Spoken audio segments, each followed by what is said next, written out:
Welcome to the On the Spot podcast, where we talk to people from all walks of life and recovery. Brought to you by your favorite sober lounge. I think it's probably the only sober lounge. It's the Spot on 43rd Avenue and Northern in Phoenix, Arizona, where they host several meetings every day, cultivate a positive environment of fellowship and recovery that supports sponsorship and the 12 steps. It's also a nonprofit that does a lot of good for people inside and outside of the rooms. So strap yourselves in, ladies and gentlemen. We have something special for you today. Today's guest has entertained you and simultaneously scared the shit out of you, but he has definitely made you feel something. This is world-renowned illusionist, extreme performer, famous for feats like encasing himself in ice for days, holding his breath underwater for over 17 minutes. He's turned the impossible into reality in his street magic specials. Today, we enter the world of the mind-bending David Blaine. Oh, sorry, folks. Again, our research lady Vanessa is really going through it, and she was just arrested for trying to sell her food stamps to an undercover cop. So she needs our prayers. This is actually one of the most prominent street artists in Baltimore, known for spray paint portraits and custom commissions. He's been inspired by the likes of Warhol and Banksy. This is the extremely talented Thomas Pearce. How are you doing today, Tommy? Hello, I am actually doing great.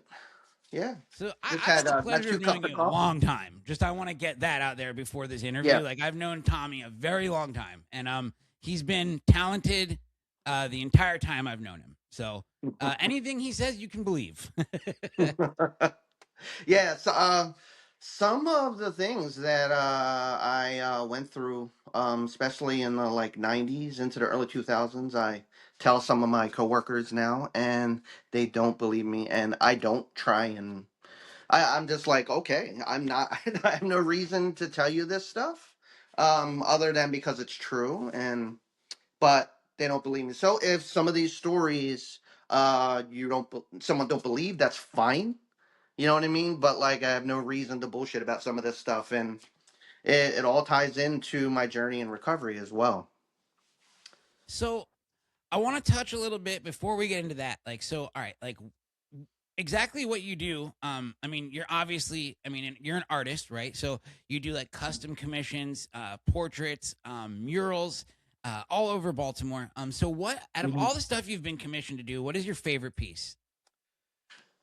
Um, there is an animal hospital on Light Street and Heath Street in Baltimore, in Federal Hill, the Cross Street area, right by the baseball stadium. We're close to it, and it's called Pickles Animal Hospital. Funny name, and I did a mural for them probably about 5 6 years ago now, and it's as I was painting it, it's almost like I was painting it in real time because people were walking by that take their dogs and their pets to this animal hospital, and they're walking by with their dogs, and I'm like, hey, can I get a picture of your pet, because I might want to paint them on this wall, on this mural. And they were like jumped all over it. Before you know it, I'm out there painting this mural, and here comes like a whole crew of soccer moms with their dogs, and they're like, take a picture of mine, will you paint mine, and I ended up painting most of the neighborhood's dogs on this mural with a backdrop of Federal Hill, I think Domino's Sugar, which is a Baltimore staple, the Inner Harbor, birds flying in the sky. Yeah, it had like three high scaffolding set up, and I did yeah, this big animal mural that's there still. That's my favorite one. I didn't get paid the most for that, but like it was an awesome experience. And people walk by there and they're like, "Oh, that's my dog. Oh, that's my dog. That's my cat." Yeah, whenever you can make art that people emotionally connect to or have like a personal experience with, it always makes it even that much more special to the people that are involved. So, like, I'm sure the community around that animal hospital greatly appreciates what you've done there. I Yeah. know that you were also, didn't you do something with the Baltimore Ravens, like their tour bus? Like, It's not tour bus. My friend Tommy has a big giant truck that he had painted purple, and he commissioned me to do a Ravens painting Raven's mural all around that wraps around the whole truck. And he would go to like tailgating and stuff, and he had some of the Ravens players, including like Ray Lewis, have seen it. And I think there's some pictures out there with them in it. But so it wasn't the tour bus, but it was his what he would tailgate with. Yeah, and that was really fun too. And then the most paid I was, the can't speak now. Paid like Yoda paid was I. Um, Chicago, the show The Blacklist with James Spader. Love that show. I did I was me and only I think five other artists, six of us in the world were chosen to do a mural for The Blacklist. It was called Seeing Red because Spader's name is Red in that. And weirdly, I didn't get the DC spot, which would have been like an hour from me. I got the Chicago gig, but they paid for it, and I got a rental car, drove out to Chicago with a couple buddies that helped me, and painted this gigantic like city block wall red, and then painted a 15-foot James Spader on it, and uh, and that was promoted by NBC, which I can send you the video link to that too. And so they NBC did a interview with me and filmed me painting that. Yeah, that was awesome. I mean, that's not your typical workday. Somebody's like, "Oh, how'd your workday go?" Awesome. I hung out with a 15-foot James Spader all day. Like, Yeah, right. I mean, that's got to be a little mind-boggling. Just his glare at you all day. Like, he's an intense-looking guy. Oh yeah, Did you get to meet yeah. him? No, I wish. I Yeah, that would met have been fun. some of the not actors on the show, but I met the crew and producers and the people behind it. They were all filmed each person that was a part of making those murals. So that was fun. That was cool. That is super Yeah. cool. So, like, you so all right. Typically, like when you create a piece and it's like not for commission, how do you pick what you want to do? Like, how do you pick like, oh, hey, I'm gonna create this piece and maybe it'll do well and maybe it'll sell and like whatever. Um, and also in that, do you ever create pieces that are just for you that you don't sell that you're like, I'm keeping this one?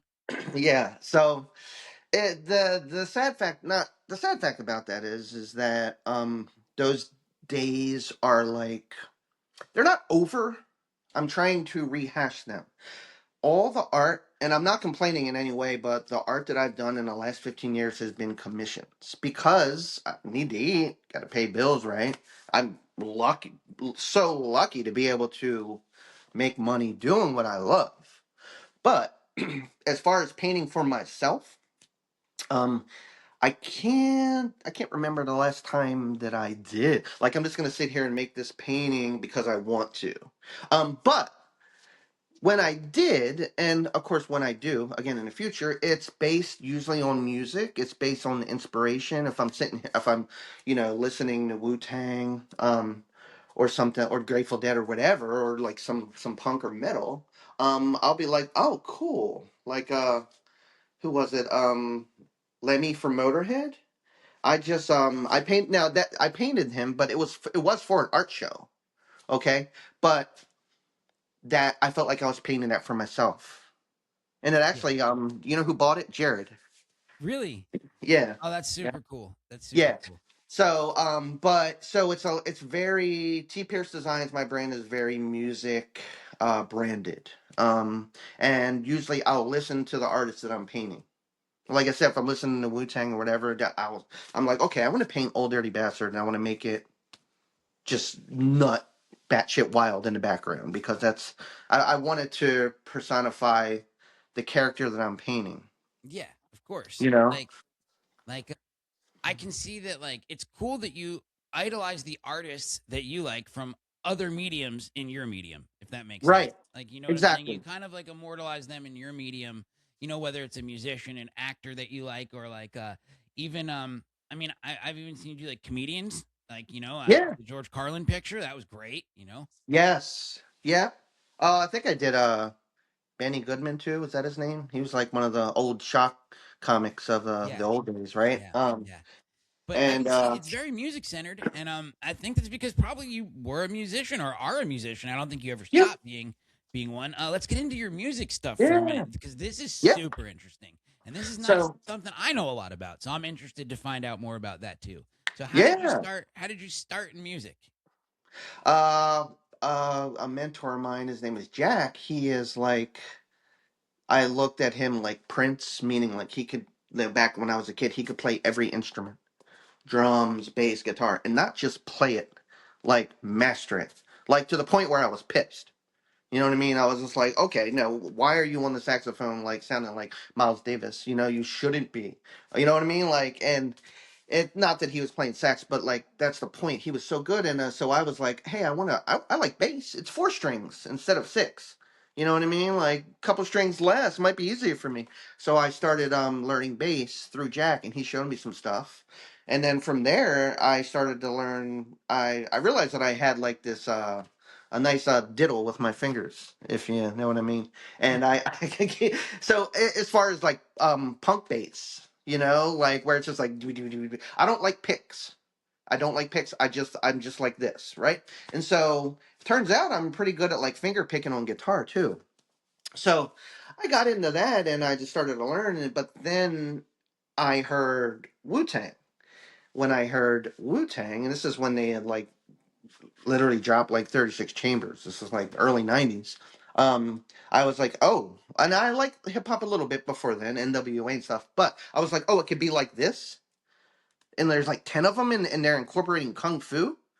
Like, are you kidding me? Like, how cool is this? And they're talking about shit that I love, you know, not just, just gang banging and stuff like that and selling drugs, which they would talk about, but like just awesome, like graffiti and everything else and incorporated kung fu into it, I was on board. And so from there, that's when my friend Jack, who's still talked to him to this day, saw him last week. He's in a punk band now called Glassfall, and they're awesome. But I talked to him last week, and he was like, "Hey, what's up with 80 milligrams?" And I was like, "Oh my God, 80 milligrams." So it took me back. So Jack got, it wasn't an MPC, um, but it was a small beat machine, and he started making hip hop beats. And I was like, "Oh, cool!" And this is, we're listening to Wu Tang every day, so I started to try and rap, but I would rap funny. I would just like do like silly raps, um, and that grew and grew, and we started to get better, and he started to make better beats and get better equipment. And before I know it, me and four other guys started a band, and we were called 80 milligrams. And this is right. This is how like the drug abuse ties into that. We were screwed before we even started, right? With the name like 80 milligrams, Yeah, it was a cool name. I came up with the name, and we were taking oxys, the big blue ones, like when they had just hit the scene, yeah, and they killed, they ravished the country, as we know, right? yeah, You can't yeah. even get them anymore like that, No, you but can't. I was we were all on them, and we were rapping, and we were playing gigs in Baltimore at the 8 by 10 every Friday. We started to sell out shows. So think about this. It's like it's like 1999. I'm high every day. The way I want to be high, because I never was a big drinker. I was more of a pill person. I'm like feel like I'm on top of the world. We're writing these awesome rhymes. We're recording hip hop. We're playing shows. You know what I mean? Like I'm like nothing's wrong. I'm living a life beyond my wildest dreams right now, aren't I? Right? Not knowing. You know what I mean? Like that. When this train stops, it's not going to be pretty. And of course, money problems started to happen, infighting in the band, and then the withdrawal of being on oxys for like a couple years, and then, realizing that, oh, I'm like really sick if I don't have this, and oh, we got to do a gig. You know what I mean? So I have to have it.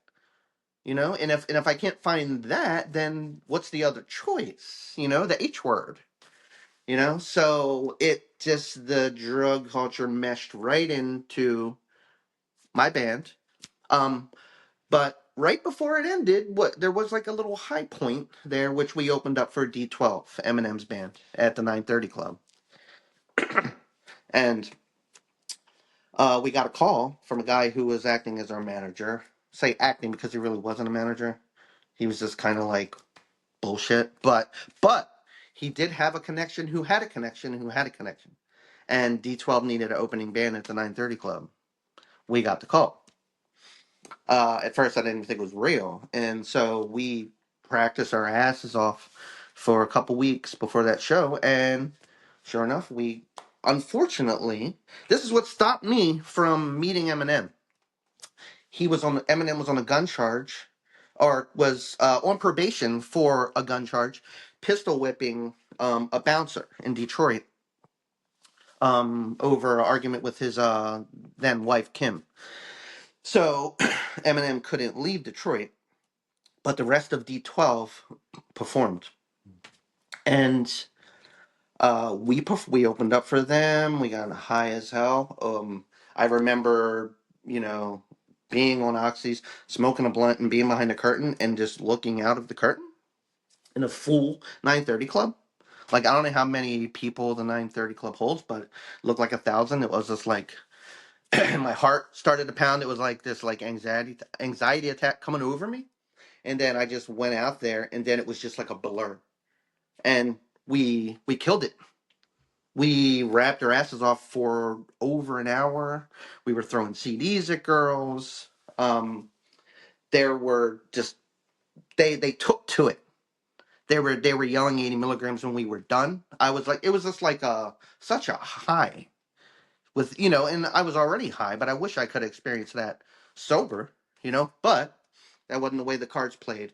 So afterwards, we're hanging out over on the by the side of the stage, and D12 goes on, which they rush through their set, mind you, and apparently they wrecked their green room. Hmm. Okay, and people started now. People started yelling 80 milligrams towards the end of their set because they were rushing through it. Eminem wasn't there. That nothing against those guys; they can all rap. They're awesome, but uh, they rushed through their set. They got finished. That's when we couldn't find our MP3 player, and one of the stage crew said, "Oh yeah, one of the guys, not one of the main guys in D12, but one of their crew members. He said that he had saw them snatch our MP3 player. That tells you how long ago this was, and it had all of our beats on it, right? Not that they needed our beats when they have like Dre and Eminem and everybody else, right? But I think it was just a fuck you, and so I'm standing there, me and Jack arguing with Proof, rest in peace, by the way, and Bizarre, who's like, you've seen Bizarre back then from D12. He's just like standing like He's this. a big guy.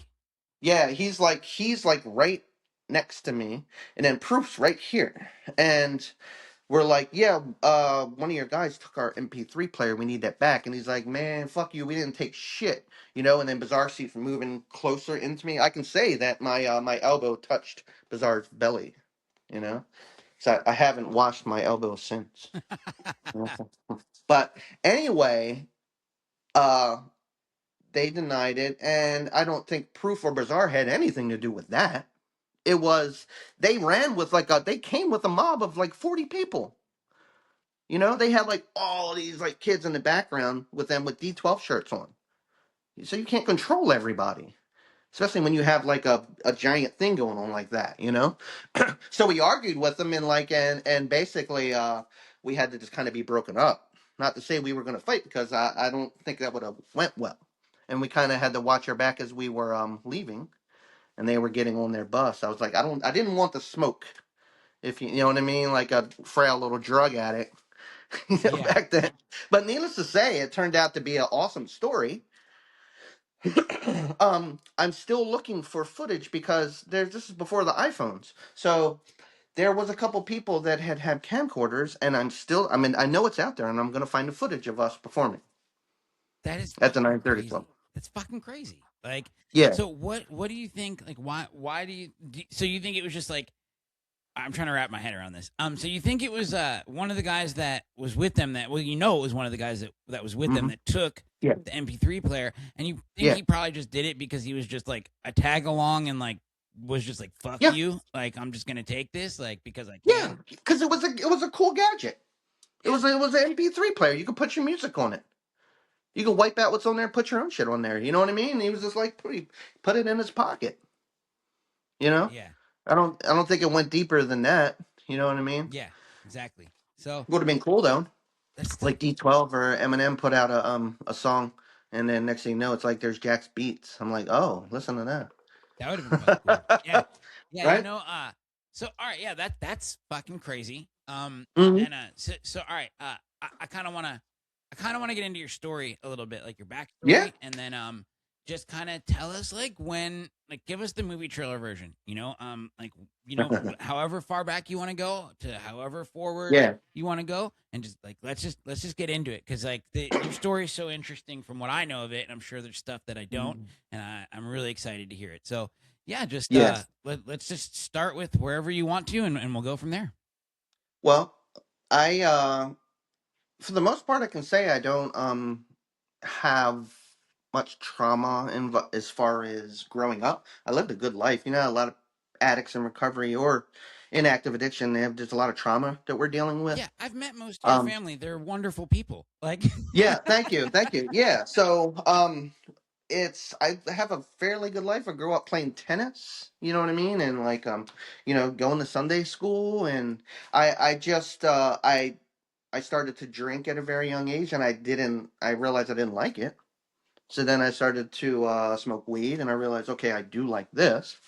Um, and then I found Percocets, and I was like, okay, I really like this, and so that was my lead up to the oxys and the heroin. But to back it up, uh, I kind of thought there was no consequences for me growing up. Like I would get caught shoplifting, at the Inner Harbor and just get slapped on the wrist. Get in fights here and there, and just no repercussions. And I'm going to tell you this one of the stories that people don't believe or do. They have to hear it from my parents first, and when they hear it from my dad, then they're like, okay, holy shit, what?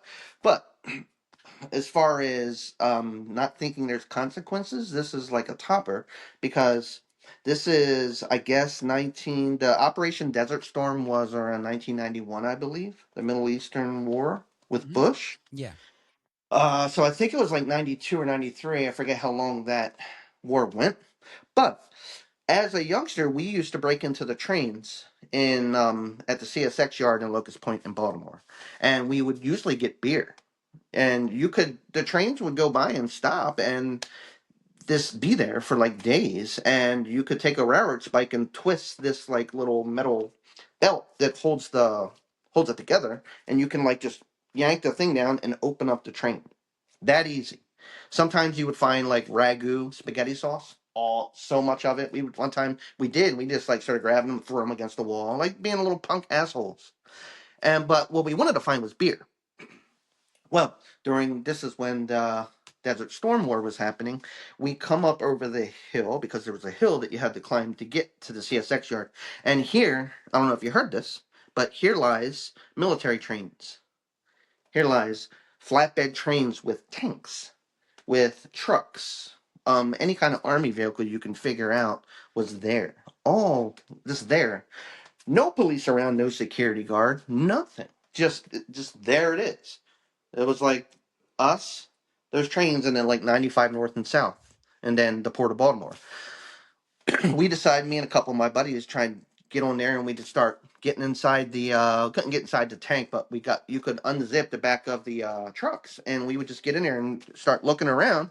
And here's all this like army equipment, like helmets and CBs and backpacks.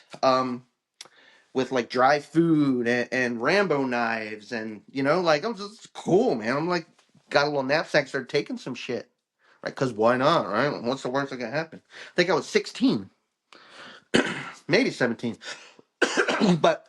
Then I saw some other crates over in the corner, and I'm like, what's that? You know what I mean? And sure enough, there was took one of the Rambo knives and pried open the crate, and there lies M16 magazine clips. Uh, Pulled another crate open, and there lies anti-tank rocket launchers, like ones that you like pull open, and the scope comes up. You know, Yeah. like they're Yeah. like I think they're called anti-tank. Um, and I was like, okay, put that, take some of that, take some of that, load it up in my knapsack, me and three of my other buddies. And we go down the line and just start grabbing shit like that. And then we come up over the hill, sit on the picnic bench, and start like carving shit with our Rambo knives. And you know what I mean? With this army knapsack with rocket launchers in it. Fucking stupid, right? So, I end up taking it home, putting it under my bed, four of them, or no, two of them under my bed, and then my friend put two of them in his doghouse. Okay, who lived like 2 blocks from me. Fast forward, uh, I got word, because word travels fast. I didn't see anybody around us, but apparently there were some younger kids down the road doing the same thing. Yeah. And but guess what they found? Guess what they found? 9 millimeters, Oh. because I think that's when the army started issuing them. Uh, so first off, you might be thinking, why was all this shit there, and like why wasn't there anybody guarding it? Well, I'll get to that because that's the big blunder that saved our ass. Okay. So I got word that a couple other kids had did the same thing we did younger, and they got busted. And they must have saw us because they ratted our names to the police and to the FBI.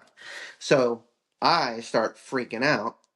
I went and gathered everything that I could and had, and I took it down to it's called Bunker Hill off of Fort Avenue in Locust Point. There is the train tracks down there, and then there's like a heavy wooded area, and there is a well that sticks up out of the ground that we used to go play in when we were young. I dropped everything, including the launchers and M16 magazine clips, into this well. When I heard that, they snitched on us. Fast forward a couple days later, I'm living in anxiety, and I get home from school and I'm having dinner with my parents. And there's a knock at the door, and I open the door, and it's the ATF, it's the FBI, it's detectives, it's South Baltimore Police, it's the Railroad Police, it's CSX administration, and it's like, yeah, okay. And are you Thomas Pearce? Yes. Can we come in and talk to you? Sure. They all come in, and so back it up. I was thinking of bullshit to tell them. Trust me, I Yeah. was. It's their first But instinct, of course. Lie. right, Yeah. but no. There was the FBI agent was looking at me. I saw them looking at my hands. I saw them looking at my eyes. They could like there was no way that I wasn't going to give myself away with body movement and eye movement. Okay, they're trained to pick up lies. I was just like, they're like, so you know why we're here? And I'm like, yeah. And why don't you tell us about it? And I was just like, so remember Chunk in the Goonies? Yeah. I pushed her down the stairs. Yeah, I mentioned it, and when I was like 5 years old, I threw up. I literally was like telling them shit they did not need to know. You know what I mean? Like, I stole a pack of gum from the corner store when I was 6. I didn't mean to do it.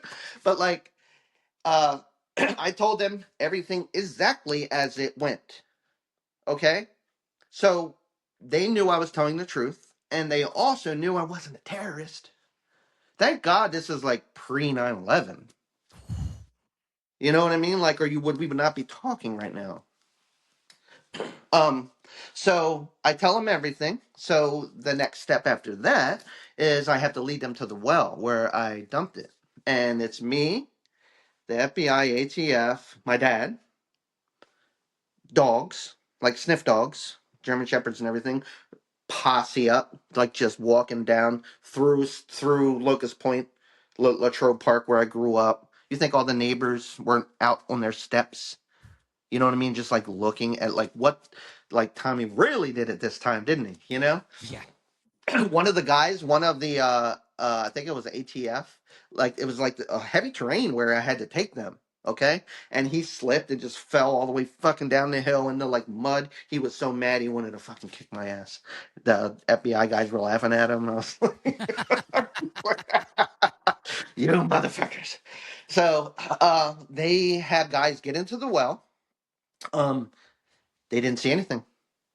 Nothing's in there. They literally jackhammer open the train tracks. They take apart the train tracks where the well goes down and over, and they have guys get in there. They have dogs in there. Like this is like literally straight up a fucking movie. Break open the train tracks. Nothing's in there. Nothing. And I'm like thinking to myself, like, is this even really happening? Like, I was like, and they're looking at me as like, you're 100% telling us the truth? I'm like, yeah, and they believe me. And so somebody, because it's not like it rained so heavy that it would wash them through, and also that shit's heavy, Yeah. you know. So um, it went somewhere, and I don't know where. Uh, all I know is we concluded the search, and the FBI agent gives me a card and he says we're going to come in school tomorrow and arrest you. We already arrested your friends, which they didn't. It was just a scare tactic. But although they did come to get my friend while he was in school, and he had one of the Rambo knives on him. That's why I call them Rambo knives. And he got expelled from school, so that sucks for him, right? But uh, long story short, they say that they're going to arrest me in school the next day. So I'm like, my parents made me go to school. You know, I was like, and just sweat my ass off, sweating beads the whole day. And then a day turned into a couple days to a week to a month. It was a scare tactic. I never heard from him again. But what did happen is while I'm walking to school in the morning, there would be like a undercover vehicle, you know, like those government vehicles. They would ride by, tinted windows, and as they would get to me, they would just slow down and then keep going. They were watching us, of course, just to make sure that I didn't like lie really well and then go back and retrieve the stuff. I'd be walking to school and then I hear like a snap, like just like someone taking a picture behind me. I turn around and somebody ducked behind the corner. Like that went on for a while. Needless to say, I was a good boy. Like, and we used to smoke joints on the way to school, but like not every. I was like a cancer at that point. Everybody was like on the other side. Nobody like you know what I mean. We can't. Tommy is hot. Yeah. You know what I mean? We're not fucking right now. Dude, so So, yeah, and that happened, and then I never heard from it again. So, what I did hear through the grapevine is that they fucked up so bad to even allow this to happen, okay, that they didn't want it out there. They didn't want it. There is no news story. I tried googling it. You can't Google it. It's in. I might be on a file somewhere in the FBI, but like they talk about like brush under the rug. You know what I mean? That's what they did because that could like lead to a lot of repercussions and cause some people to lose their job and really just cause a bad chain of reaction, which I didn't want to happen. You know. So it basically just was like, what's it called? Like um I don't know for the word, but erased. So if I tell people this, they're like, in this day and age, you can Google it. No, you can't. Then you're lying. Okay, then I'm lying. yeah, like, dude. So of all the of all the paranoid people in the world where they're like they're following me, the FBI is on to me, and like for Mhm. every 300 people that say that, one of Mhm. them is real, and like Right. and you happen to be that one, which is Yeah. crazy because like Yeah. at the time were you using heavily or like was this before you like found? No, I'd smoke a joint here and there. I wasn't using heavy at all. So I how think. did you get from how did you so I mean that is addict behavior 100%. Like so before you even started doing heavy drugs, you were robbing Mhm. army trains and fucking Yes. stealing rocket launchers and shit. Dude. Yeah. Like once you found drugs, you were fucked. Like you know what I'm saying? Oh Like yeah. yeah. Oh yeah. So to a few years later was when I started to get into music and hip hop, and 80 milligrams happened and all that. But I'd say just before 80 milligrams, a little bit after the army incident, um, we were smoking a lot of weed, and my friend was getting Percocets from his mom, and he was crushing them up, and we were sniffing them, and I liked the way that felt. Because if you did the right amount, I didn't want to be like a slobbering, drooling fool, like, and that's why I didn't like alcohol. I liked being in control, but I also wanted to feel that little feeling in your belly that says like, yeah, you can do anything, Yeah. right? Yeah. And I started skateboarding at that time too. So I would just, it's, you know, taking a piece of an oxy and skateboarding through the Inner Harbor, and then getting into a hip hop band. I'm telling you, I was like living like a life that I really loved. But eventually, You had it hit arrived. a wall. Like it was, Yeah, you know. yeah. But it hit a wall because if you the money doesn't last forever. You know what I mean? Like and you have to sustain your habit. And I went through several years where I would just try and cold turkey off of oxys and weed and everything, and just be in my parents' basement, literally like this sweating and like convulsing and like just horrible withdrawals, and then get through it and be like, that was so horrible, I never want to do that again. And then my forgetter would tap in, or forgetter, and I would not remember that bad stuff. I just remembered the good stuff, and I would be like, okay, I'm just going to do a little piece, and that's everyone's, not everyone, but most story, right? Yeah. Most people's story is Yeah. you think you're better, you think you can tap in, and because even going through all the withdrawal and everything, I still didn't say I was an addict. I Of just said, course okay, not. I'm going through some shit. You know what I mean? Yeah. I and over and over and over, and then eventually oxys got too expensive, and it was sniffing heroin and screwing over everybody, screwing over my parents, robbing, stealing, um, and I hit a wall where I was just like, I didn't want to see my parents go through that anymore. Like, just uh, mind you, let me back up really quick. I didn't get into my punishment. So for the military shit, you would think parents have to punish you, right? Right. Correct. They didn't know how. They didn't even know how to talk to me after that for a while. Because how do you know what I mean? Like, get out of your room. Yeah. You you robbed the military. Get out of your room. You committed a federal offense, probably espionage. Like, go to your room. Yeah. like, like this is treason, and you could be hung, probably. So, my dad has always been and still is an avid tennis player. So my punishment was wake up every weekend morning, Saturday and Sunday, and play tennis with him. And he taught me how to play tennis, and I got really good. And I started taking out my frustrations with everything in life just with on that tennis ball. And I started to hit the shit out of that ball. And my dad just kept going with me. And I ended up being able to beat everybody in the neighborhood who were like avid tennis players. And he put me in tournaments where I won first place a few times. So what came from me doing that was that I found that I could play tennis. And if I just would have stayed on that route, that would have. But you know what? But that wasn't what it was. But that's not what it was. Woulda, coulda, shoulda, right? Yeah. I so, uh, but yeah, my punishment was tennis, and it got me really good at tennis. So fast forward, where were we at when I went back So to that story? yeah. So you were so you were saying how like you kind of got into 80 milligrams. You were doing Percocets here and there, and then you Mhm. kind of became addicted. But I don't think you meant to become Yes. addicted. Oh, okay. I know where I stopped. This is where I'm going into my first rehab, Yeah. which is out here in Bel Air. Um, which soon after that is when I met Josh in the halfway house in Annapolis. Yeah. Yeah. So I went into this rehab. I did good for a couple weeks, and then somebody had smuggled in Valium, and I thought that I could slide a fast one on him and sniff some Valium in the bathroom. And the next day, of course, my luck is I got a urinalysis test and came up positive. They kicked me out. They let me come back in 2 weeks. I completed it.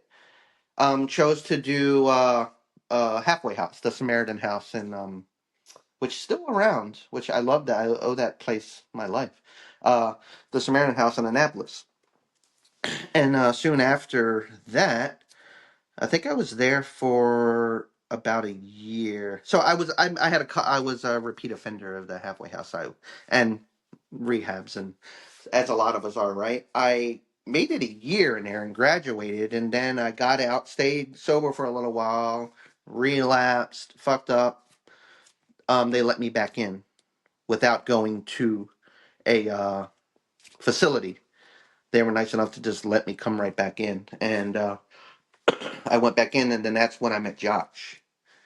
And I had an amazing time um, in the halfway house when I met Josh and some other guys in our friend group, and I got a high from going to the meetings and just going to the coffee shops, hard bean, Yeah. sitting out front and just bullshit and being massive idiots, but being sober, smoking cigarettes and drinking coffee, and but I knew there was something inside me that needed to create. There needed to be something else. If you can't tell with my story, there always needs to be something outside the box, you know, like just bigger. I couldn't just be this guy that just goes to meetings. Yeah. You got to get the insanity out somehow. Right. You know. Right, exactly. That's a good shirt. Get the insanity out, especially for me, you and Josh, right? Yeah. Like, and that's when we started a little zine called Snap Magazine, and which led to Snap TV and our crazy skits that we did. But the Snap Magazine was like would not fly today. I It still would have a couple. I'm absolutely. gonna mail you a couple. It's because it's like we were equal opportunity haters. We hated on everyone. We didn't leave out a group. But started that magazine, and even the guy at the halfway house loved it, and it was fueling my creative insanity juices. It was keep, and therefore I didn't need a drug because that was the drug. um then I started to learn guitar more, um and just having a good time, like smoking cigarettes out back of the Sam house, and playing basketball with Josh and other guys. And um I was just like, I love recovery. I love the way this feels, the way this feels. And unfortunately, I graduated again and then let a little bit of time slide. Started dating a girl, things didn't go so well.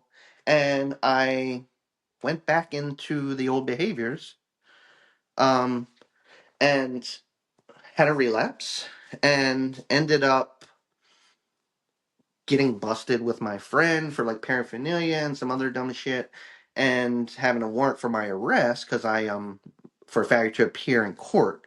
And I turned myself in. I was like, I just want to get ahead of this and start over and try and do this again the right way. Well, the judge said we're going to give you a no bail. It was the judge that I had. They called him the demon. John C. Themelis. That my luck, right? They called him the demon, but I'm glad I had the demon, because if I would have just got bailed out the next day, I don't think I would have changed anything. So I did almost 6 months in Baltimore City Jail, coming off of uh, the heroin and also coming off of Suboxone. So I was literally like in the corner, just like crapping myself, and also trying not to get my head stomped in, Yeah. in Baltimore jail. Like that was a new bottom. That was a And I was like, yeah, I feel like my bottoms keep getting worse, and I can make it worse. I can be 6 feet underground, or I'm gonna like just do this shit right this time and give up. And I'm not going to go too much into the jailhouse stories. It was I designed tattoos for guys. And I got cigarettes for it. That was kind of my wrote letters for guys that couldn't write. And played cards. Learned some things in there. Talked to some really wise men. Yeah. You know, Yeah. some guys that were like do as I say, not as I do type guys. Yeah. And I, sure enough, called up the same house, and they said, Tommy, yep. And they were like, yep, come on back. They didn't have to say anything. They let me back again, and really stayed on my p's and q's, and just went for it. Kept doing the magazine. Kept writing music. Got really heavy into my art. Graduated, um, and that's when I'd always painted and did art, but up until now, I was like finding Banksy and other street artists, and really getting heavier into graffiti, which I did do when I was young. And I was like, something inside me just was like, what can I do to like make art that's going to stand out, that's going to like really be next level? Like, not just there's a lot of artists out there that are great, but what am I going to do? You know what I mean? And I had this like beam of light inside me that was like, you have to really take this bull by the horns and like go. And I just started to look at all the Banksy artwork, and Andy Warhol, other stencil artists, street art, graffiti, and just started going at it. I was just like, there's YouTube tutorials on how to do this stuff. I'm just like taking a little bit from here and there and there, and I just started making this stuff, this, like things like this. That is awesome, dude. That's the guy that was like living inside me, you know what I mean, with the paint marker. That's like, like, let's do this, you know what I mean, and if you fuck up, I'm gonna like pounce you on the head, you know. Yeah. And I started realizing that I can make money from doing the portraits. I did like some Edgar Allan Poe paintings, Jimi Hendrix. Started putting them out there online. People were like, "Can you paint family portraits?" I'm like, "Sure." Haven't yet, but I'm like, "Sure." So always say yes. That's what Henry Rollins. I always. Do you like Henry Rollins? I love Henry Rollins. I got to meet him Henry, actually. he's Super so cool guy. awesome, right? But you know what Henry Rollins says? He just says, "Just say yes." Yeah. If somebody Just say comes yes. up to me and is like, you know what I mean? Can you do this?" Yeah. You know what I mean? Like in your mind, like, don't know what the fuck I'm talking about or doing, but yes, I can do it. Let's do it. Right? Yes. Started learning how to do family portraits, pop art style, and putting it out there. And it just started flowing word of mouth. People were coming to me left and right to do paintings. Next thing you know, like, my art is all over Annapolis, and I'm doing art shows in the coffee shops in Annapolis. Um, and it never stopped. It never stopped. And then uh, my sister was started dating a guy from 98 Rock, the morning show in Baltimore, and he had a lot of connections. They had me on 98 Rock. I promoted my stuff there. Started getting a lot of work there. He connected me with Sarah through the Blue Moon Cafe, which is two really big restaurant spots here in Maryland. And I stomped out all there was a revolving door every month. A different artist would be featured in there. So she let me come in. I did all put my pop art stuff up. It was received very well. And then it's time end of the month, time to come down. The next artist came up, and it was like the lady was like, painted like horses and ducks, and nothing against that, you know what I mean. But like, Sarah's thinking like, I need Tommy back in here. There was something about his art and my aesthetic. She's kind of witchy, rock and roll, you know what I mean? Like, really cool breakfast spot, And she said, "Hey, do you want to do another showing?" And I'm like, "Yeah." Put my stuff up in there again, and that was like 2011, maybe. And I just hung up art in there yesterday. It's from then on out. I'm the resident artist of Blue Moon Cafe, and have sold hundreds of paintings through her restaurant. Yeah. And I gotta say that, yeah, I have a wild story, but and I do have a higher power. And I don't know who that higher power is, but I know it's not me. And I know that art drives me. It like really drives me, like music, playing bass, playing guitar. I'm learning animation right now. I also have an ADHD brain. So I'm jack of all trades, master of none. I can have 10 projects going here, you know what I mean? And then want to start another one and not even finished half of these over here. And I'm like, so like my girlfriend helps me like kind of, hey, stay on focus. You know what I mean? Like the animation is cool, and I'll send you some of the animation I'm doing. It's called Cryptid Corner, where I do like little funny follies, like Bigfoot talking shit and the Chupacabra and Mothman. the Mothman, Jersey Devil, but they have regular voices like us, Yeah. Yeah. And Bigfoot's like, yeah, I'm telling you, I'm tired of wiping my ass with poison ivy. Like it's cool, and I love it. But needless to say, I work at a restaurant part time as well because I love that. I love waiting on people, and I love like meeting new people and and trying to make their stay at the restaurant a awesome one. Doesn't always go like that, and sometimes there's gonna have asshole customers, as you know. But my art ties into there because now I do paint and sip classes at my restaurant. So I just did taught 34 people how to do a paint and sip class last week, and I did a mural in my restaurant. So like everywhere I go, my art follows. Yeah.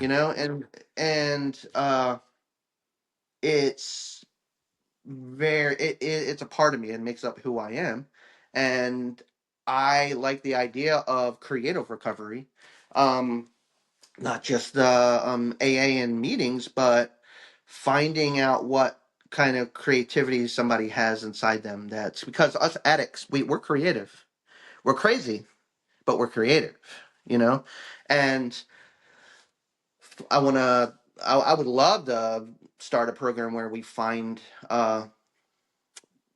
do that for people in recovery. Find out, tap into what you're good at. Is it ice skating? Is it skateboarding? Is it guitar? Is it drawing? Is it coloring? Is it whatever? Let's like and then try and help them reach that goal and bring that out. Does that make sense? 100%. Yeah. And it's crazy because yeah, I do think that like, addicts can tap into this creative force that's like beyond us. Like we don't know where it comes Mhm. from, but like we're extremely creative people. And I agree with that. So it seems to me like that creative force, like that you use to create all of your artwork and music and cartoons and like this creative force that is in your life that comes from somewhere you don't know is seems to me like that's your higher power. Like you know what I'm saying? Yeah, I mean, I guess some may scoff at that. You know, I guess it's better than a doorknob being my higher Yeah. power. I fired him. Yeah, you gotta You gotta know, get rid of that guy because yeah. yeah, but I mean, I think that same creative force is the same higher power that is responsible for you staying in recovery. Like, you know what I'm saying? And like, I would say, you're definitely this is a very interesting story. And so how long have you been off of everything? I mean, I know you're on mat treatment, but that doesn't really that's fine. You Yeah. know what I'm saying? But like, how long have you been off of like the hard stuff for? So I don't have the exact date, but I think it's mm, maybe 15 years. I would say something about that. I hope that lines up with what I was saying. Like I said, it's kind of foggy. Uh, but yeah, the so also. So I'm on the Suboxone program and been on it for over 10 years now. And I don't suggest that for anybody. That's just part of my story right now. And if somebody wants to say I'm not sober, that's fine. You know what I mean? Because uh, I don't take it to not at or fall off the chair. I take a very little piece daily. And um, do I want to be on it? No. Am I heading towards tapering or doing Supplicate? Yes. I would like to be off of it. So, but I'm not too worried about labels. So I'm not like worried like am I sober, am I not sober? I'm me. I I split a mortgage with my girlfriend of almost 4 years now. We have two doodles. I live out, in Bel Air. I play guitar, I walk the dogs, I go to work, I make my art. She has a granddaughter, which I consider my granddaughter too, is like 9 months, who I like love to death. You know what I mean? I take her to the library, get her little toy guitars, and see if she can like teach her how to like be creative. I am living a life beyond my wildest dreams. And but with that being said, I would like to um not have any crutch. Like say I need to go get on a plane, go somewhere, gotta have my prescription. Gotta make sure I do my doc visit. You know what I mean, and get my prescription. So it could be a pain in the ass, but that's my story. That is what it is. But it's been so many years since and to tell you the truth, I have not had I don't smoke anymore. I did Nicorette gum for many years and then quit. So my I drink. This is my two crutches here is Canada Dry sugar free ginger ale and Orbit bubble mint gum. That's my main shit right there. That's how I party. And like ibuprofen and maybe some Tums at night. You know what I mean? We're having a wild time. Dude, you know? Yeah. so I remember, and like this is a crazy ass story. Um, I think it might have been Josh's house that we were at. When we were, hmm I forget whose house we were at. To be completely honest, it was a day that we had just filmed something, like, and we were in hmm Annapolis, and like I had done like ecstasy maybe the night before or the night previous to that, right? And hmm we were all drinking over there, and you guys were doing Suboxones, right? But they were like hmm the pills. They were like the triangle pills, and this is when you had to buy them Yeah. off the streets. Like you couldn't even Right. get a prescription for them yet because they weren't Right. like they weren't out there like that. It was either methadone or Right. nothing at that point. And like you were like, I don't want to Right. do methadone. It makes me too fucked up. Like it's Uh, not for me. And like I yeah. remember me being like, I want to try a little. And you're like, it's probably a bad idea. I'm like, yeah, Right. nah. So like I try a little, and because of the ecstasy that I had done had opiates in it, it made me go into precipitated withdrawals. And like I Yes. remember Jen showing up and being like, what the fuck did you guys do to him? Right. And like I'm I remember that. yeah. You were Like I just was like I so didn't. sick. We didn't know what to do for you. I was so sick because like Yeah. I had never at that point I had not yet done heroin. Shortly thereafter, I Right. mean within weeks of that incident, I Yeah. started doing heroin, and Right. like but at that point I hadn't. So like I didn't know what was going on with me. Like I was like, Yeah. why? You weren't in that life yet. No, That I and wasn't. like and for that happened to you, I felt so bad. But That but yeah, it sucks. was crazy. Like weeks after that was like probably the first time I tried heroin, I think. And like then I was like, oh yeah, like I get it now. And Right. even like the first time I did it wasn't really the greatest. It wasn't until like I broke my elbow and I got prescribed Percocets, became like physically addicted to those because like this was back when they were just throwing pills down people's gulls. Right. And Kill mills. like, oh, you got pills? Here's some pills for your fucking gullet. Just take these and have a Right. great day. And Yep. and then I remember being in DC and running out, and the dude I was around was doing it, and he was like, "Try this, and it'll make you feel better." And like I was like, "Well, I've done it before, and I'm not really a huge fan." And then I Mhm. tried it, and it was over for me for a few years. And Yeah. yeah, it was a wild ride for a few years. Yeah, and you don't have to love it the first time. It's the thing is, you can I got sick the first time. You know what I mean? But like then once you do that right amount, and it really hits you, that's when you're like, oh, okay. Yeah. Yeah. You know? And that's the addict in us because like, we're like, it didn't work the first time. I didn't like it, but I know it's awesome. Like something tells me it's awesome. So I'm going to Right. keep trying this thing and potentially kill myself, but like it all makes sense Right. in my head. And like I think that's the insanity that we have inside of us. You know what I'm saying? When we're doing that and we're not connected to something that's outside of ourselves. Like, you Right. connected to this creative force, this higher power that's like outside of yourself and it's like working in your life. hmm Before you had that, of course you were going to use like because you were so Right. uncomfortable that you had all this like you found a way to get that insanity out. You found a way to turn your fucking like the stuff that you have going on inside of you into like this creative juggernaut that like you can Right. profit off of. You know what I'm saying? But that's not why Yeah. you do it. I know that. Right. But yeah, like I think it's like I think it's an amazing thing. And there's a lot of people out there that that are in recovery and they're miserable because they're not connecting to their creative force that's inside of them, I guess. Like, like just normal Right. people that are just like doing the motions and like they have all this creative Yeah. energy inside of them and they're not creating. They're not getting out there, they're not Yeah. doing something. And not everybody's a creator. It's okay if you don't if that Well, doesn't live inside of you. But yeah. Here's the thing. you need It's to do something. like in creativity aside, just something that is going to um fill up your cup inside.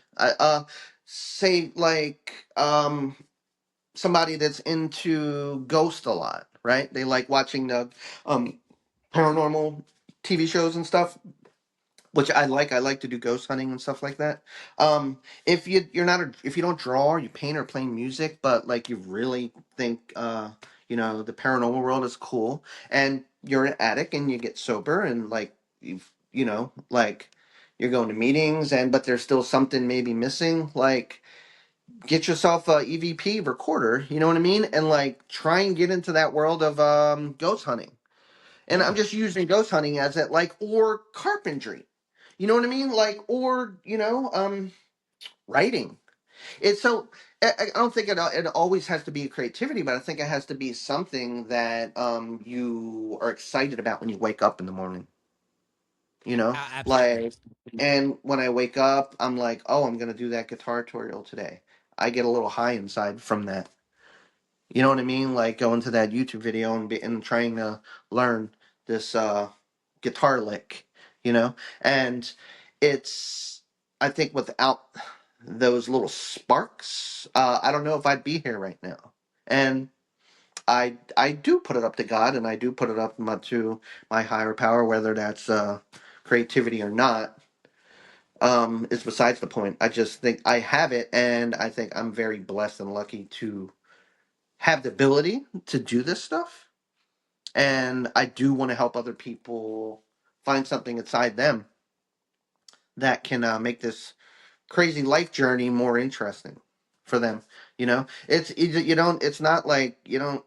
Some people just get sober and they just think, oh my, they think in their head over and over, oh, I can't drink again, I can't drug again, and that's so horrible. Which is why to even think like that is just dangerous. You know what I mean? Like, because you're going to depress yourself, which 24 hours a day comes into play, which I still use. Like, that's incredible. We have 24 hours. We have today. I know I'm not going to like drink or drug today. You know what I mean? And I cannot tell you what's going on tomorrow. Today, I'm going to like make art. I'm going to make music. I'm going to go to work. I'm going to be kind to people. You know what I mean? I'm going to try and make somebody's day and somebody that's down and out. I don't walk past the homeless people when I give them money that I probably don't have to give them. Because I know what it was like when I was there, and I don't care if they're going to get a sub or they're going to get crack. Like, I want to do for them. You know what I mean? Like I want to help people. So I don't know where this is going, but you know what's funny? I do. There's something that I live by that you said many years ago, right? When I wake up, whenever I'm having a hard time, I think of this. I'm like, and what you said was disassociate yourself with Jackie Chan. Yeah. It's profound. hmm You know, That's all you got to know that's all you got to in do. life. Just every Yep. day. Not, just try not to be Jackie Chan. Right. It's hard, but And I think because nobody can, because he can like jump through ladders and he really kicks some ass. he can. And, and he can use, I've seen the guy use, I've seen the guy use a 3 foot tall lesbian as a weapon, and it was crazy. Right. He can do that. Right. He can do those things, and no one else can. Exactly. No one else. No, I tried it. It It didn't didn't work work out out. I well. got beat up. You know. but but yeah, man. So all right, I kind of want to go back in your story a little bit because Yep. your story is unique, and that's the thing. There's a lot of like I've interviewed a lot of people whose story kind of sounds not the same, but there's like this really really low point in their story. Like what for hmm you was the low point? What did your outside circumstances look like, and how did you feel on the inside? Like what was the thing that made you say, I gotta get clean? Like this is just not working for me. This is not a Mm, sustainable way to live, and I'm not happy. so yeah, it would go back to when I was locked up in the Baltimore City jail, and I had been in there for a few months already. Um, next to guys like just pissing themselves and like carjackers, and I'm in there for like a petty possession charge, but the jails are overcrowded, so the judge gave me a no bail, and like I kind of got lost in the system actually. It's a scary thing. But sitting in there, um, not eating like the worst food possible, jail food, just like they call it sweaty meat, you know, or like hockey pucks. It's like their burgers. We call them hockey pucks. Uh, but being in there and calling my mom from the phone and in jail and talking to my mom and just hearing the worry that came out of her that I was in there. And I think like a week prior, which was on the news, which I'm sure she saw, that there was like this gang fight in there with like Muslim guys, and people were stabbed and killed in the same jail that I'm at. And also knowing like what I have to offer as far as art and music and creativity, and like not to sound selfish, but just knowing what I'm capable of. And but being in there, like, and trapped, Yeah, and talking to my mom, and the worry in her voice, um and just the failure the failure that I felt, that was, I think, the bottom. That was like just, I think from there is when I made the choice that it's only uphill from here. I think that's it, you know. yeah. And I want to say rest in peace to my mother, because she just passed away during Christmas time last year. So I'm so not sorry for even, your loss, bro. yeah, thank you. Yeah. Yeah, a few months ago. Yeah, and I'm sorry to hear about your father. It's all right, man. Yeah. It taught me a lot. It taught me that Yeah. like that's exactly how my life is gonna play out, and if I don't continue to make good decisions, because like Right. I mean, it's no, it's no, it's no secret, but I used to love the sauce. I used to Right. love the Yeah. alcohol. uh, Of course. yeah, Yeah. and I mean that's I mean it runs in my family, and my dad wound up drinking himself to death in October, Right. and like it was messed up because like they didn't find him for like almost 3 weeks because he was like a Mm. reclusive guy, and Yeah. yeah, I just don't want to go out like that. So like it taught No. me like a lot. It was like a reality check. Like this is the tape playing out directly in front of me. If I continue to, Exactly. if I were to ever go back that route, that's exactly what would happen to me. So, you know, Yeah. I have family members going through it right now. That and so it is in the genes. And but yeah, it's the thing that hit the hardest about my mother's passing, is that she had dementia, so it was really a tough go. But she was the one person that no matter how bad I fucked up, she had my back. The one person. Like how like family and friends, they're gonna do tough love. yeah, You know what I mean? Like, nah, you're not coming in here. No, I'm not giving you any money. No matter what, she was the one that she would give it to me. You know. So, and I know she's watching over me, and that's even more of an incentive. You know what I mean? Just to like to never go back to living like that. You know? yeah, of course. And I think I met your mom at Christmas like a long time ago. Like, I think so. yeah, she Yeah. was a sweet lady. I remember Oh yeah. we were watching like I think it was like one of the first seasons of American Horror Story or something, like probably the first season of American Horror Story. We were like Oh yeah. watching at, I believe it was her house, like with your sisters Yeah. and her, and I think your sister's Yeah. husband at the time was the really big tall bald dude with the beard. Oh yeah, Lou. Yeah, Lou. Yeah, you're right. Yeah. Yeah, I forgot about that. Yeah, that was a fun Christmas. Yeah, yeah, She made me feel yeah. super welcome. Your whole family was so nice. Like, Oh yeah, and they didn't yeah, need to be to me. Like I was fucking, I was a fuck up, So they made me feel super welcome and a part of, yeah. and And they thought you were hilarious. My sisters loved you too. yeah. They did. They knew you were fucking bonkers, but they also knew that they was like, of course he is. It's Tommy's friends. You know.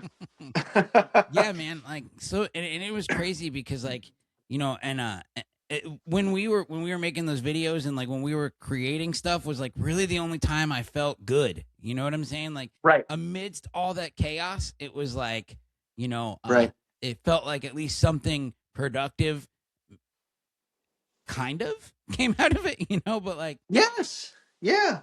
And those videos are still out there. The yeah, one where you got like attacked by a bear, remember? And then you came back in the house. yeah, You yeah, know, you were like, "Yeah, I got attacked by a bear, so not really having the greatest day, but so how are you?"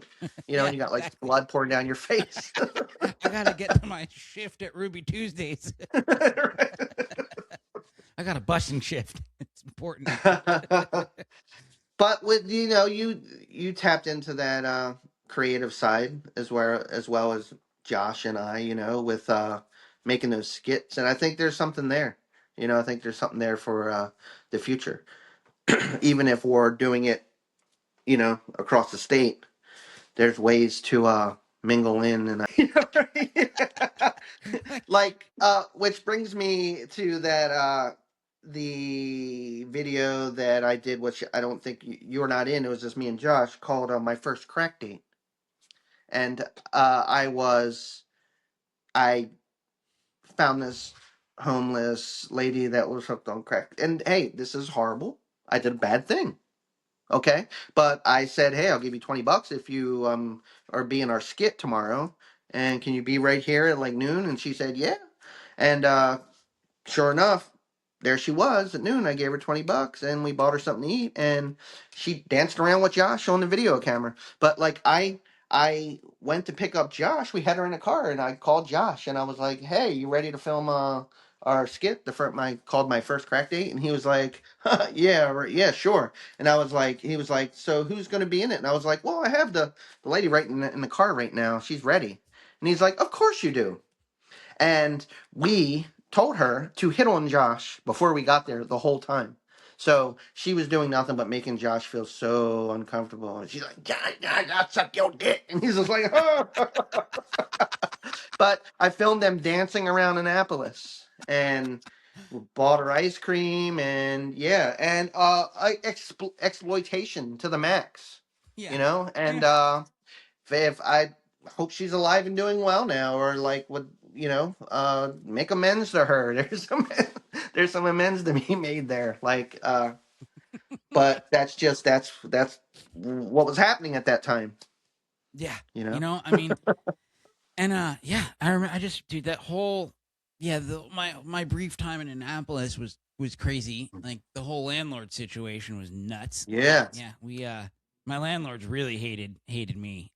I know.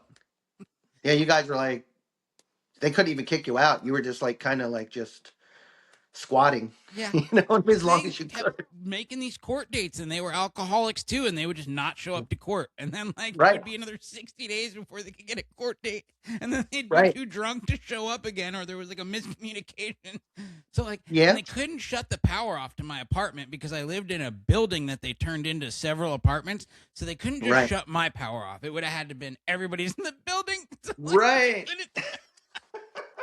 like they couldn't even like smoke me out. Like I was in there, bro. right. Yep. Yeah. I remember those days. That was wild. But I remember you showed me your video that you did years prior of you doing stand up comedy, and I was like, oh, there's something there. Like just the gift of gab, which is why this works. Oh, thanks, Because you man. can't. Not just anybody can do this. I don't know if I would be able to. Being on this side is cool, but like being on your side, I don't know if I could stay engaged. I think I might be too, like Josh was saying, brain farting to keep it going. But you keep it going, and you have the gift of gab, and you know how to do this. So big ups for that, and also your sense of humor is there. You know. Yeah, unfortunate. Even see, that's the thing. I always tell people, be who you are. Like in recovery, just Yeah. be who you are, even if it's really, really bad. Right. Just do it. Like Right. Yeah. like I just think I was watching one of your other ones videos the other day, and not ours, this podcast you're doing now, and I think the guy was like sponsoring many men or something. And he was like, "Oh yeah, he said something like I can do several men, many men." And I saw you. It was like just a little bit of a creak in your mouth, but then you shut it off because you had to stay professional. yeah, But I knew, you know what I mean, that you yeah. wanted that there was a joke to be had there, but like, And it's like with this, it's just I mean. It's just I do it because like I want people to hear these things, and like I think there's a whole lot of people out there like that have amazing stories, and like I just want people to hear these people's stories. Like your yeah, story is incredible and it could help somebody, and like that's the right, goal. Maybe it's entertaining, but at the same time, like maybe if somebody hears it and connects with that, and they're like, oh, if this guy can get sober, maybe I can yeah, too, and that's all right, this is about. I just want to showcase the people that I'm with and like make sure that they have a platform to share their story, and not everybody's story is going to look exactly the same. It's not. no, You know, yeah, the common story is and you definitely hit on a few of them. It would be the rock bottom shit, and your mm-hmm, everybody's rock bottom looks different.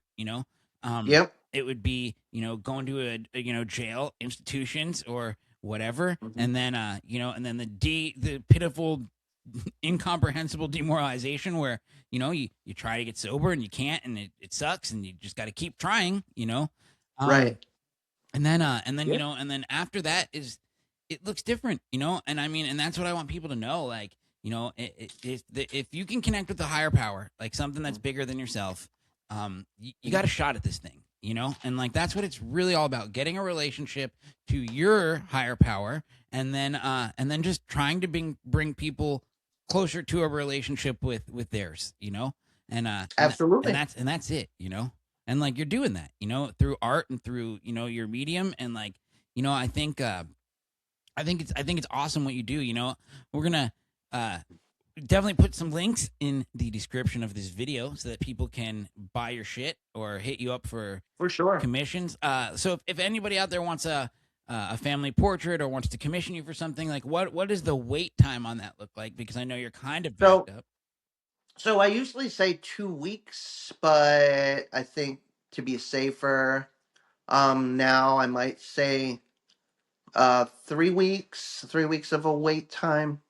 Um, especially if I'm going to be shipping. But the funny thing about that is that sometimes I can finish a painting in like 5 or 6 hours. But dealing with life and dealing with um and other commissions that I have to say at least 2 or 3 weeks. But you might be surprised. You might put an order in, and I'll tell you 2 or 3 weeks of a wait time, and then 4 days from there I'll be like, what's your shipping address? Yeah. You know? And yeah, and I'm gonna put pictures of your stuff. I'm gonna try to edit them in the video, kind of, Yeah, awesome. and so people can kind of see throughout like what we're talking about. Kind of give them a visual of it, because yeah, that and I think it's so cool, your story, because it's you're doing something you love. You're living a life beyond your wildest dreams. It seems, you're in a functional relationship probably for like the first time ever. Yeah, Because actually, yeah. yeah, and that's the thing. A lot of people out there in early recovery want that. They want that relationship. They want this. They want that. And I'm like, get a relationship with yourself first, and like do something good first for yourself, and then Yeah, approach that situation when you're a better version of yourself. Become the that's person 100%. become the person you want to be with. Don't be with the person you want to be with, because Yeah, then you'll never be. that's so important. Yeah. So important to the newcomer is let that relationship happen organically, because when you when you first get into recovery and and you're used to being with somebody, and then you're gonna crave that. You're gonna crave somebody, and that somebody is gonna be your high power, which you're screwed. You're fucked Yeah. if you're gonna put that person in your high power because yes, that's such a strong statement, to wait till you've, become one and find yourself, and then organically the right relationship will happen. Or not, but don't it's not about relationships with people at this point. It's about relationship with your higher God, right? And or your higher power, and growing from there. You're right. I've had many relationships in sobriety where it was just it's because I felt like I needed to be in one, and it never worked out well. Yeah, and plus, like, when you get into early recovery and you're in a program of some sort, like an IOP, and you're going to meetings and you meet a girl at a meeting and like, you think Mm. she's perfect for you. I always say, oh, you think she's perfect. 3 weeks ago, she gave a dude a hand job for pills. So like, let's just put not to Right, say that, giving hand jobs is a bad thing, but let's just right, put some time between the last one and you. Like, you know what I'm saying? right. Like, let's just do that and see what happens from Exactly. there. And to defend myself, she had callous hands. So when she gave me the hand job, did I enjoy it? No, I didn't. Her hands were scabby and callous. I don't know if she's what she's doing, but it hurt me. You know what I mean? So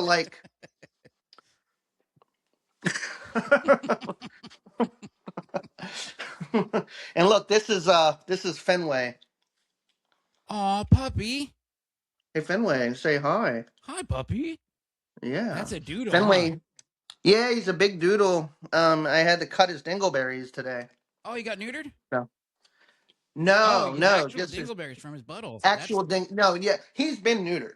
yeah, But yeah, because he's so fluffy, he gets like you. We had to used to cut your yeah. dingleberries. We have to It was cut his from unfortunate. time to time. It was Yeah, unfortunate, and I'm sorry. And thank you yeah, guys for doing that. For me. yeah. No problem.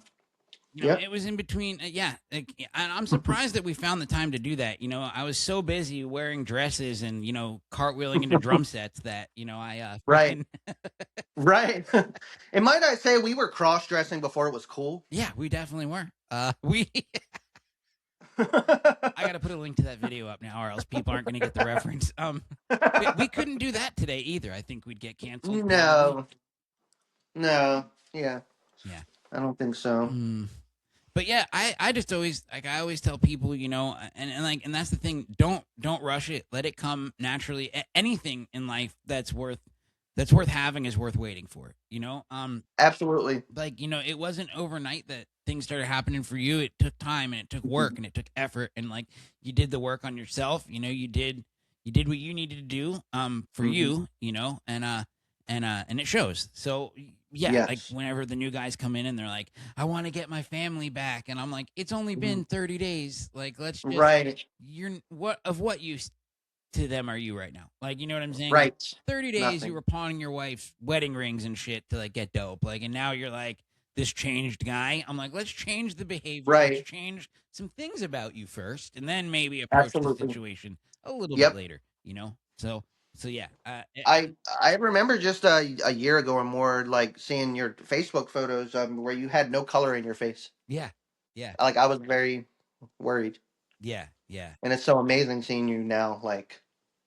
It's just Yeah, like night and I day. just got 2 years in February, so like that's Yeah, that's cool. And I was that's on, awesome. and I always tell people this, like when it comes to the mat treatment, I want everyone to know that like it's all an individual thing, and I always say that it's like the intention behind it. Like if you're taking it Yeah, because you kind of like the high from it, maybe you shouldn't take it. that's not good. Yeah. If you're taking it to not do other things and you have a good intention and you're doing everything else, like okay, Yeah. like for me, what I had to do this time around, because when I quit, and they prescribed me 30 milligrams of Suboxone a day, which is like the highest that they can Yeah. legally prescribe.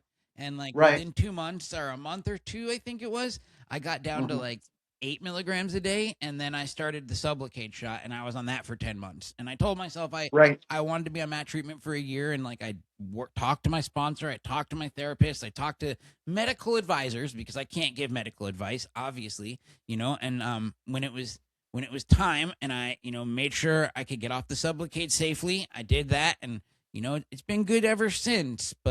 But yeah, I mean, that Sublocade for the first year, that MAT treatment was a safety net for me. And it was really nice. It was just Right. that little, it's like getting car insurance. You know what I'm saying? Right. Let me ask you: did they blind detox you? hmm? Did they blind detox you? Meaning, like they were still giving you the shots, but it was just water. I don't know. I don't know. Maybe. But like, because I mean, I that's what I heard is that it's like, what's it called when you think you're taking it but you're not? Yeah, the placebo effect. Placebo. Yeah. Uh, yeah, I heard that they will. I don't know. Maybe you can sign up for that, but you're so because the mental game is strong, It and is. so you can go in and get your shot, but it's nothing. Yeah. Which is smart. And then you go in one day and you're like, yeah, you haven't had it, and you haven't had you're off. You've been off for a month or two. Yeah. Like, cause I would go in every month and get it, and like it's real weird. Like when I'm gonna be honest, like, cause like the first one they give you is a large dose of Sublocade, very large dose, and Right. it lasts you 30 days, right? So, and then they Right. go down like half. The next month is like half the amount, right? But Right. it's really weird because they put it in your stomach, and then there's like this little ball in your stomach that goes down over the month, and it like releases That's slowly, and that's what I heard. it's a little freaky at first, but dude, I tell you, like it was amazing. It made me feel wonderful. Like I didn't get high from it. I didn't get nodded out. I just felt like Yeah, level, no you just cravings. felt well. Yeah, which is that's the thing. It's like I'm taking this little piece of strip every day to not be sick. It's like Yeah, I wasn't I sick. I but it's not something I want to continue on. You So know. here's the So thing. Like here's how I knew I was ready to get off of it. Like I wanted to get off of it, and like I had the intention of going in and getting my last shot, but I forgot about the appointment and like just didn't go. And I was like, oh, it was like a oh, week later, and I'm like, when's my appointment? And I looked it up, and I'm like, oh, it was a week ago. I guess I'm all right. Like I guess I'm okay. right, So yeah, right, so it just because I mean you forget you're on it, because yeah, it gets to a point where you know you just get so busy in life, you just start doing things, your life starts to the promises of this program start to come true, and like you just there's the other things in your life that happen to grow because you were doing the right things, and have grown, and you're busy with those, so like it just right. becomes not such a big deal anymore.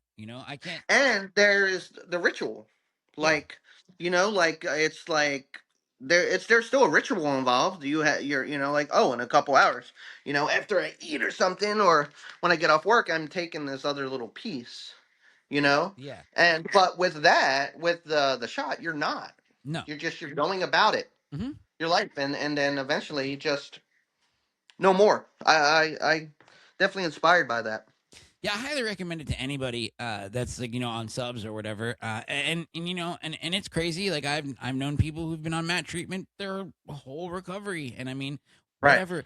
I think if it stops you from living under a bridge and being a piece of shit and fucking robbing people and killing people and whatever, if it helps you Yes. change your behavior, use the tool that's at your disposal. You know Absolutely. what I'm saying? Like, If somebody comes up to me and asks, should they go on it? I'm gonna say no. yeah, But don't. if it's part of your story, then it is. Yeah. But I'm not gonna advocate for it because it's you know it's a very horrible withdrawal. It's a You it's know. a it's a very horrible withdrawal because like Yeah.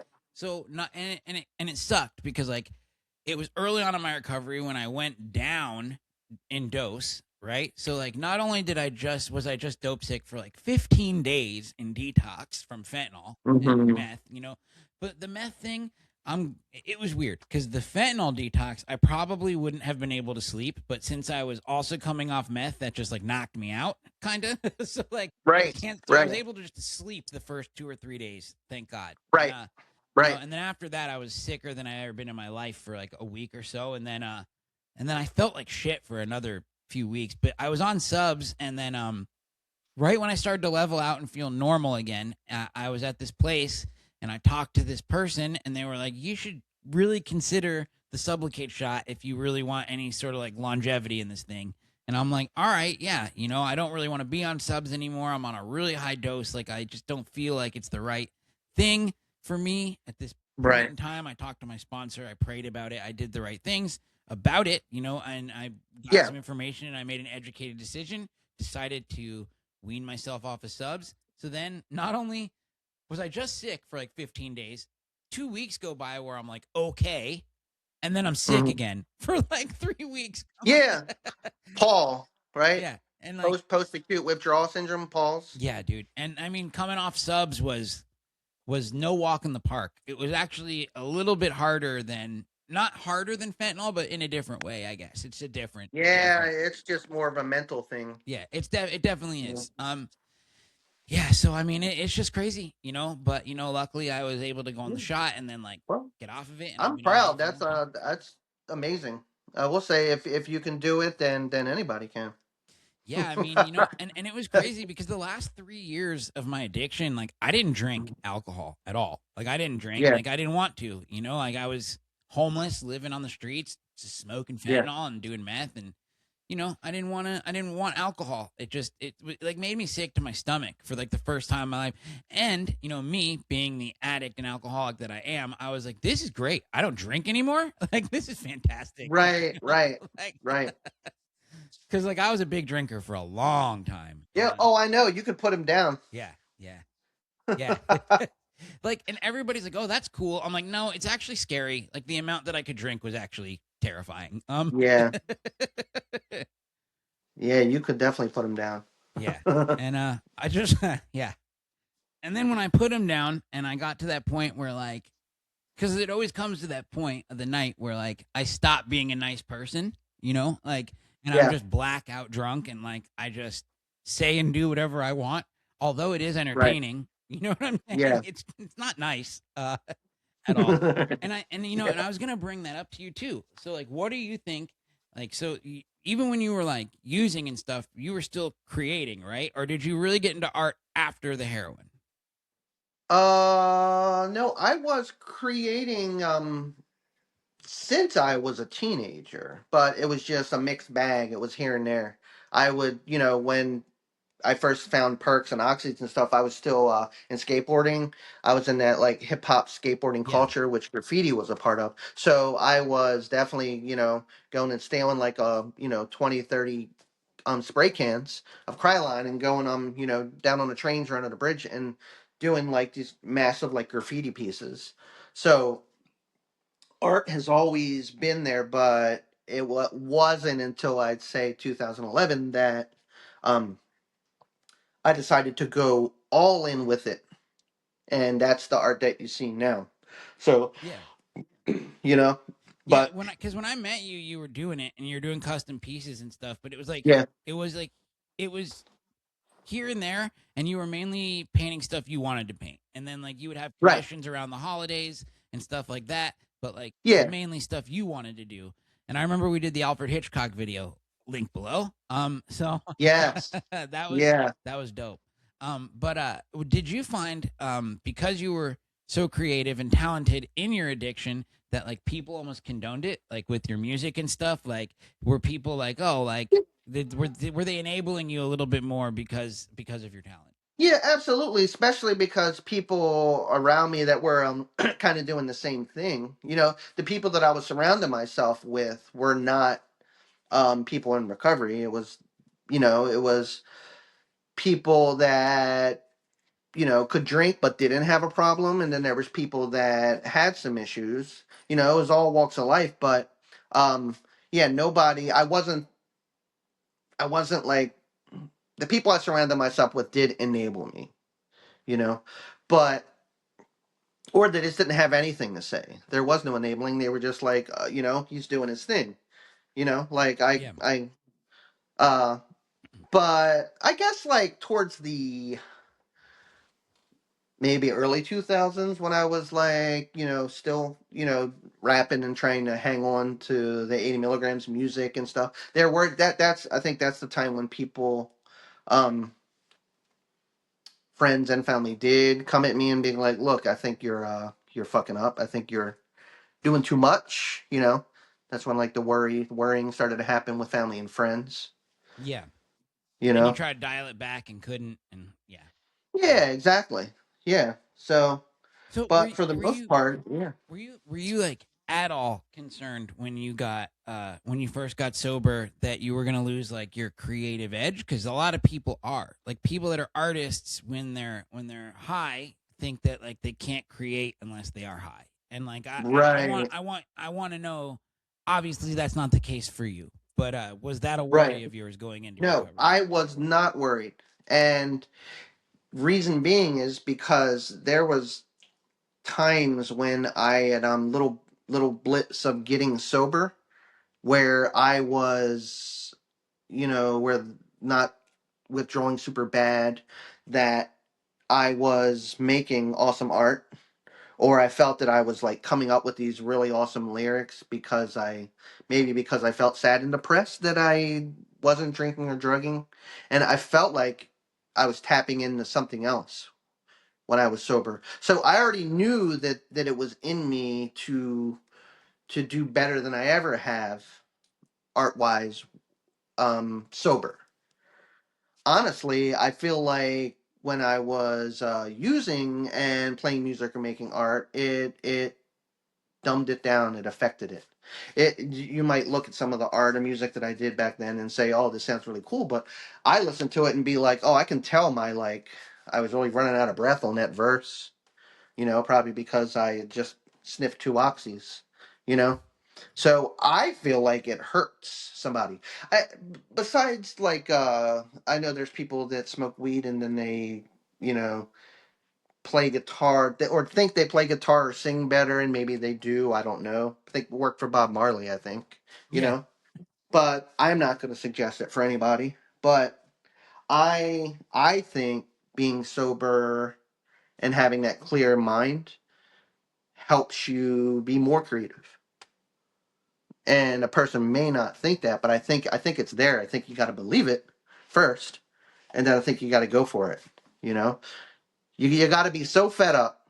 You know what I mean, with just living the life that you were, and it's like it has to be the perfect storm. And then also like, hey, I have this ability to sketch or do portraits or draw or whatever, and let me just sit here and put 2 hours into this with drink a couple cups of coffee and really, play some music and really go at this and attack it. So if if that makes sense, like I think it hinders. I think alcohol and drugs hinders people. And Yeah. and I also think that like and it's just part of the disease that we have when we are obsessive people, what I'm saying. We have an obsession of the mind and the body and the spirit, and and when Mhm. we do drugs we obsess over drugs. When we stop doing drugs, we still get those obsessive thoughts. And I think like for you maybe like uh getting sober allowed you to kind of shift that obsession into the stuff you create instead of like the stuff that destroyed you. Yes, it absolutely is like trying to think of a good analogy for it, but yeah, like I'm the game board. I'm headed here, which is like just using and abusing, and over it's like the crossroads, right? And but over here, it's like guitars and spray cans and art, and over here is all the drugs, right? And I'm like, and that same little ball of energy that wants to like release.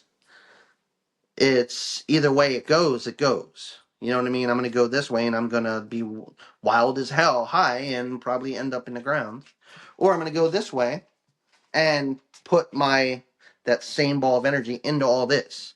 So I just chose that way. You know what I mean? Like the markers, the paint, the brushes. Like I'm just gonna and another thing about it is that I like to put a smile on people's face, and art and music does that. It makes you think when you look at it. You It know, does. and Absolutely. It makes you feel something, I right, mean, and that's the thing. I feel something, and I want to make other people feel something. And I think when you're getting high, yeah, you can still make art, I think, and even great art, but it's just not the same. I think it's only going to hurt you in the long run, you know? And I think it's weird because like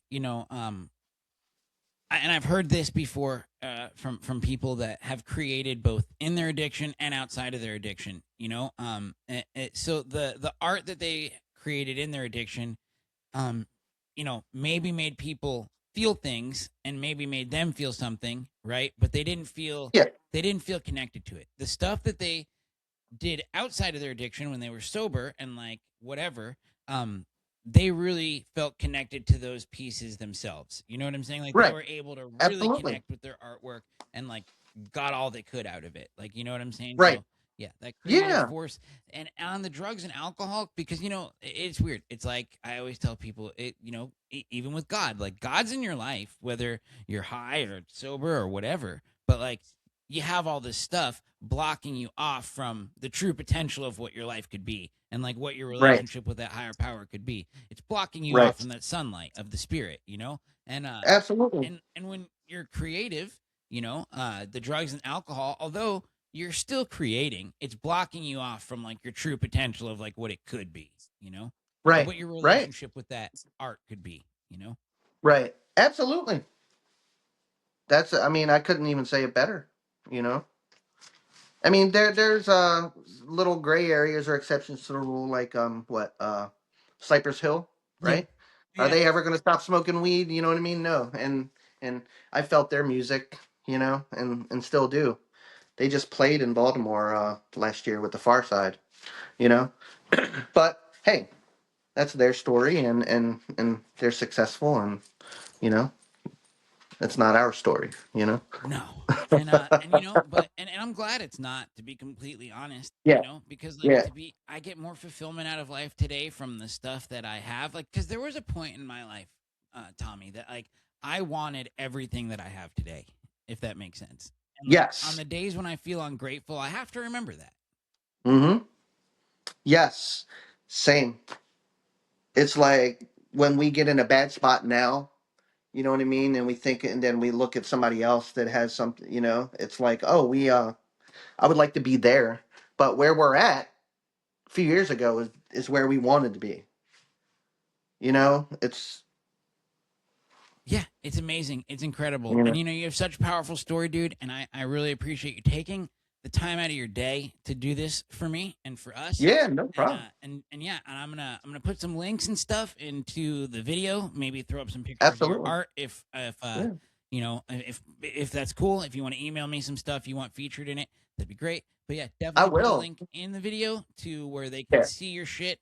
Do you have anything you want to promote or want anybody to look up or anything you want to say to promote? Really, just fucking Yeah, well, just I don't have a website up right now. I think I'm gonna talk to Josh again and have him figure one out for me. But I'm on all social medias as T Pearce Designs, TPEARCE Designs, and that's also my Gmail. So you can reach out to me there.